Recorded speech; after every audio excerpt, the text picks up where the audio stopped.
Nicolas Sarkozy en route vers la prison. Le visage est fermé mais la démarche est volontaire. Le message en 2 mots répétés depuis l'annonce de l'incarcération reste le même, innocence et combativité. Ce chemin vers la prison est donc assumé et se doit d'être instantanément relayé sur tous les supports. Nicolas Sarkozy, President of France. Peu de temps après le départ, paraît sur le réseau X ce message.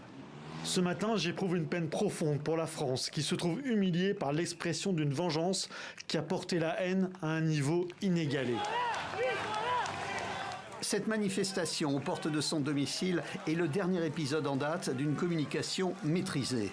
J'ai trouvé ça très émouvant, que malgré tout autant de gens au petit matin pour une réunion qui a été montée très rapidement viennent jusqu'ici pour témoigner simplement de leur tristesse et un peu aussi de leur révolte.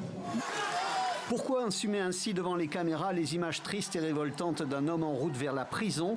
N'est-ce pas le signe d'une fragilité? Mais la fragilité est un gage de solidité.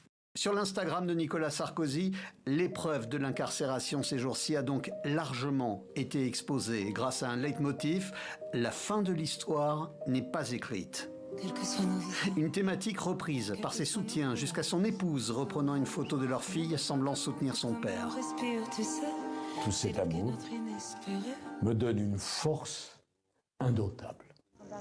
La campagne de presse s'est résumée en un long entretien dans le journal du dimanche de son ami Vincent Bolloré. Nicolas Sarkozy, affirmant se battre pour l'état de droit, est entré en prison avec 2 éléments de communication supplémentaires. L'annonce de la rédaction d'un livre et de la lecture de 2 autres.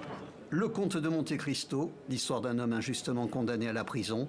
Et cette biographie du Christ, un prédicateur charismatique, crucifié pour avoir détourné le peuple des autorités religieuses de son époque.